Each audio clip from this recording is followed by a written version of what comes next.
ठीक है, हम लोगों की जो लास्ट क्लास है वो बीच में टर्मिनेट हो गई थी अचानक से, तो उसी के आगे मैं कंटिन्यूशन में काम कर रही हूँ। तो इनडायरेक्टली मैं ऐसा कह सकती हूँ कि चारों आपस में इक्वल होंगे। 1 2 के 2 1 का, 1 x के x 2 का, bpq/2 का, सब चारों आपस में इक्वल।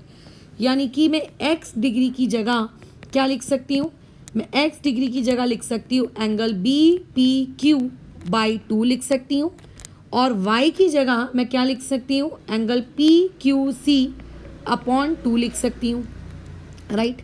और इसके लिए भी वही सेम रीज़न आएगा फ्रॉम 1 and 2। अब देखो ये बाई 2 और बाई 2 मतलब बेसिकली कैंसिल हो गए, और आपके पास आ गया angle BPQ = angle PQC। But हमको तो पैरेलल प्रूफ करने को कहा था ना, आपने ये कैसे कर दिया कि BPQ = PQC, आपको तो पैरेलल करना चाहिए था। तो कर सकते हैं पैरेलल। डायग्राम को ध्यान से देखो, BPQ कौन है, इतने हिस्से को BPQ कहते हैं। देखो इस हिस्से को BPQ कहते हैं, यानी कि इस एंगल को BPQ कहते हैं। और PQC किसको कहते हैं, PQC इस एंगल को कहते हैं।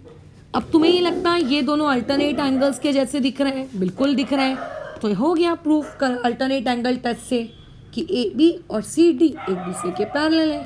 सो हम क्या लिखेंगे, angle BPQ and angle PQC forms a pair of, ठीक है, अल्टरनेट एंगल्स। ये दोनों कैसे दिख रहे हैं, एक अल्टरनेट एंगल्स के जैसे दिख रहे हैं, ठीक है, बिटवीन, ठीक है, बिटवीन कौन सी line, between line AB and CD। So therefore by corresponding angle test, by alternate angle test, ऐसी चीज़ों से हम ये कह सकते हैं कि बाय अल्टरनेट एंगल टेस्ट आपको जो चीज़ प्रूव करने को दी गई थी वो पर्टिकुलर चीज़ प्रूव हो गई है, ठीक है। आपके पास जो लाइन है आपकी AB, वो लाइन आपकी पैरेलल है CD के। तो इस तरीके से हमारा ये पर्टिकुलर प्रूफ खत्म होता है, ठीक है।